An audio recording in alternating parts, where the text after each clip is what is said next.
जय हिंद दोस्तों।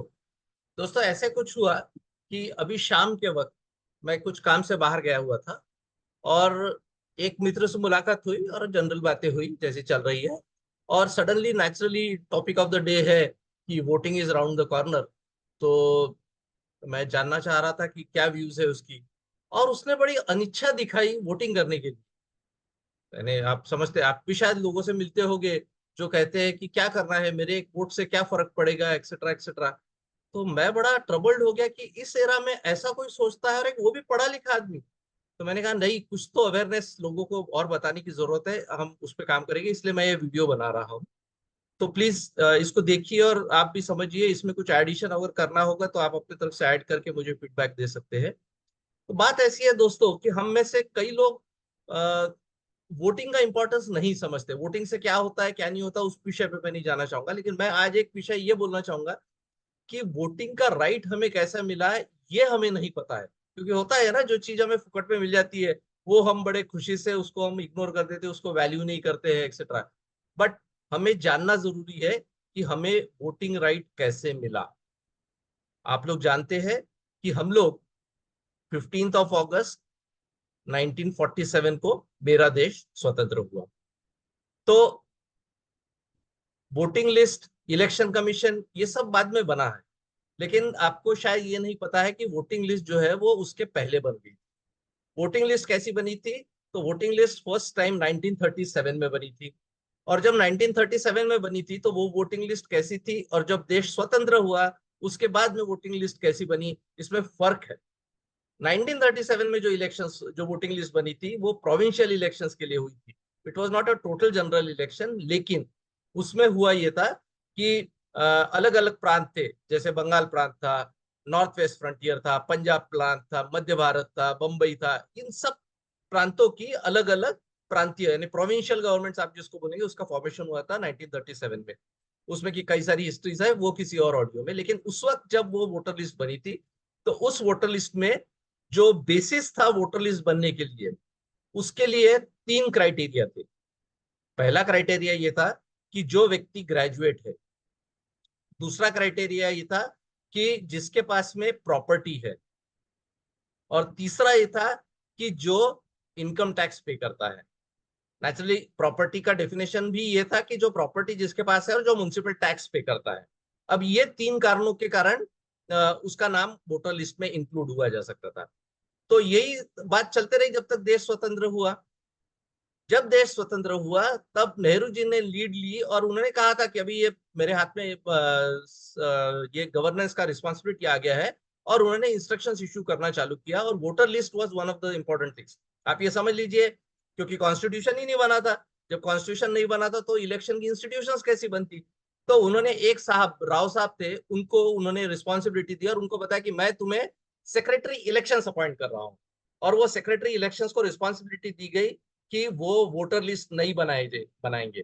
और वो वोटर लिस्ट जो उन्होंने नहीं बनाने की बात की, उसमें उन्होंने कहा कि सिर्फ दो ही क्राइटेरिया रहेंगे। एक, कि वो 180 दिन से इस देश में रह रहा है, एक क्राइटेरिया। और दूसरा ये क्राइटेरिया कि उस व्यक्ति का 21 ईयर्स ऑफ एज कंप्लीट हो गया है।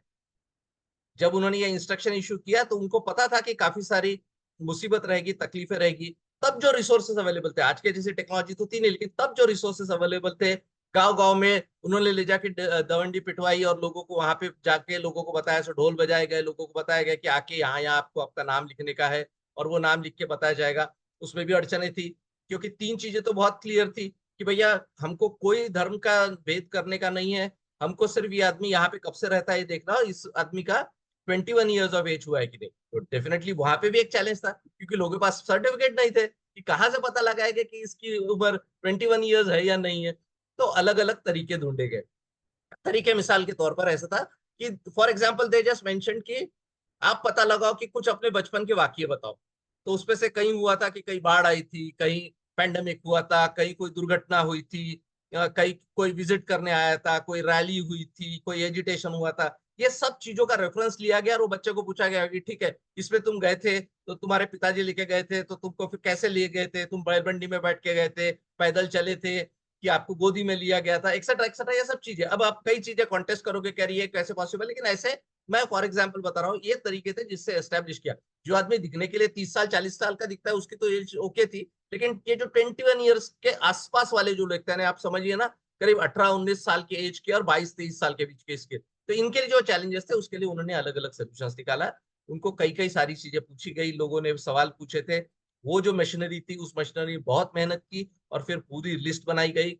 और उस पूरी लिस्ट बनाने के बाद में ये सिर्फ दो निकष कि ये 180 दिन से हमारे इस देश में रह रहे हैं, और दूसरी बात कि ये 21 ईयर्स ऑफ एज है। यस, 80s में 89 की इलेक्शन में for the first time voting age was drop down from 21 to 18। ठीक है, तो बताने की बात यह है कि दोस्तों, ये जब 1937 की वोटर लिस्ट बनी थी, सिर्फ 2.18 crore of voters were eligible, क्योंकि प्रॉपर्टी उतने ही लोगों के पास में थी, इनकम टैक्स देने वाले कम लोग थे, और ग्रेजुएशन हुए हुए वाले लोग कम थे। तो ऐसे कई सारे चीजें थे जिसके कारण बहुत रेस्ट्रिक्शंस थे। लेकिन ये जो नए नॉर्म्स बने, इन नए नॉर्म्स में वो जो वोटर लिस्ट बनी उसमें करीब करीब 18 करोड़ वोटर्स आ गए। और आपको एक और इम्पोर्टेंट बात मैं बताता हूँ कि हमारा देश स्वतंत्र हुआ 1947 में, और हमारे पहले इलेक्शंस 1952 में हुई। तो हमारी पहली लोकसभा जो 1952 में बनी, वो नए वोटर लिस्ट में, जिसमें यही दो क्राइटेरिया कि ये इंडियन सिटीजनशिप है और 21 ईयर्स ऑफ एज है, इतना ही करके किया गया। आप बोलोगे ये क्या बात है, ये तो ऐसी कॉमन चीज है, सब लोगों ने ऐसे किया। आपके लिए एक बहुत इंपॉर्टेंट इन्फॉर्मेशन है। हम हुए इंडिपेंडेंट हुए 15 अगस्त 1947 को, लेकिन हमारा एक पड़ोसी देश है जो इंडिपेंडेंट हुआ 14 अगस्त 1947 का। आप जानते हैं? क्या आप जानते हैं उस देश में पहला जनरल इलेक्शन कब हुआ? हाँ, उनके प्रोविंशियल इलेक्शंस होते रहे और इनडायरेक्ट इलेक्शन से वो अपना स्टेट हेड इलेक्ट करते गए, लेकिन उनका पहला जनरल इलेक्शन कब हुआ आपको पता है? हमारे 1952 के अगेंस्ट में उनका पहला जनरल इलेक्शन जो हुआ 1970 में हुआ। और आप जानते हैं कि 1972 के इलेक्शन के बाद में जो कुछ हुआ, दो देशों के बीच का विभाजन हुआ, वो बात है, मैं उसमें सब नहीं जाना चाहूंगा। लेकिन मैं आपको बताना चाहूंगा कि ये वोटिंग राइट अपना एस्टेब्लिश करने के लिए, अपनी पहली वोटिंग लिस्ट एस्टेब्लिश करने के लिए लोगों ने बहुत मेहनत की है। बहुत आसानी से हमको ये मिल गया है, हम उसकी कीमत को समझे, और जरूरी ये है कि हम लोग जाए और वोट करें। आपका ध्यान में रहे कि एक एक वोट से फर्क पड़ता है। आपने इस सरकारों को एक वोट से गिरते हुए देखा, आपने रिजल्ट इधर से उधर एक वोट से होते हुए देखा है। आपने ऐसे इलेक्शन से, एमएलए इलेक्शन आपने देखे होंगे जहां 6 वोट से कोई इलेक्शन हार गया, ऐसे सब भी हुआ है। तो एवरी वोट वोट मैटर्स। और हाँ, एक और इम्पोर्टेंट चीज है कि जस्ट आप कहेंगे नहीं मुझे कोई कैंडिडेट पसंद नहीं है, तो आपको पता होना चाहिए कि आपके लिए नोटा का ऑप्शन अवेलेबल है। आप जाइए, आपको आपके पास अगर वोटर आईडी कार्ड है तो वो ले जाइए, नहीं तो फिर 12 अदर अदर ऑप्शन है जिसमें आधार कार्ड है, पैन कार्ड है, ड्राइविंग लाइसेंस, जिससे आपकी फोटो आइडेंटिटी गवर्नमेंट से दी हुई किसी नॉर्म से अगर आपको मिल जाए तो then it will be taken care of. वहां पे जाइए। और हाँ, फिर भी और कई चैलेंजेस होंगे, हो सकता है कि आपका वोट ऑलरेडी किसी ने डाल दिया हो या आपका नाम नहीं हो, उसके लिए थोड़ी सी मेहनत करनी पड़ेगी। प्लीज वोटिंग का टाइम होने के पहले वोटर लिस्ट चेक कर लीजिए। वेबसाइट्स पर वोटर लिस्ट चेक करने के अलग अलग तरीके हैं, वो चेक कीजिए। और वो चेक करने के बाद में मेरी रिक्वेस्ट रहेगी कि आप लोग रेडी रहेंगे और याद से सुबह जल्दी से जल्द जाके अपना वोटिंग कर लेंगे। दोस्तों, ये सब आप प्लीज समझ लीजिए कि वोटिंग ये सिर्फ हमारा राइट नहीं है, ये हमारी ड्यूटी है। क्यों ड्यूटी है? क्योंकि हम तो चाहेंगे कि ज्यादा से ज्यादा हो इलेक्शन, और अगर आपको कोई कैंडिडेट नहीं पसंद है तो आपके लिए नोटा का option is available. NOTA stands for none of the above. तो आप जाके वो रिकॉर्ड कीजिए, अपना अपना मतदान कीजिए। आपके मतदान जो आपकी सिर्फ हक नहीं है, जो आपकी रिस्पॉन्सिबिलिटी है, जो आपकी ड्यूटी है, वो आपको पूरा करने की जरूरत है। अभी भी अगर किसी के पास, किसी को ये अनिच्छा दिख रही होगी, तो मेरी रिक्वेस्ट है कि आप प्लीज जाइए और ये वीडियो उन लोगों को दिखाइए और कहिए। क्योंकि दोस्तों, मेरे देश को अगर बड़ा बनाना है, मेरे देश को आगे लेके जाना है, समय के साथ जैसे जैसे हम आगे चलना चाहेंगे, दोस्तों ये जरूरी है कि हम लोग इस मतदान की प्रोसेस में भागीदारी हो। आपकी चॉइस है, आपको किसको वोट करना चाहेंगे, लेकिन जरूरी ये है कि आप वोट करने जाए। जय हिंद दोस्तों।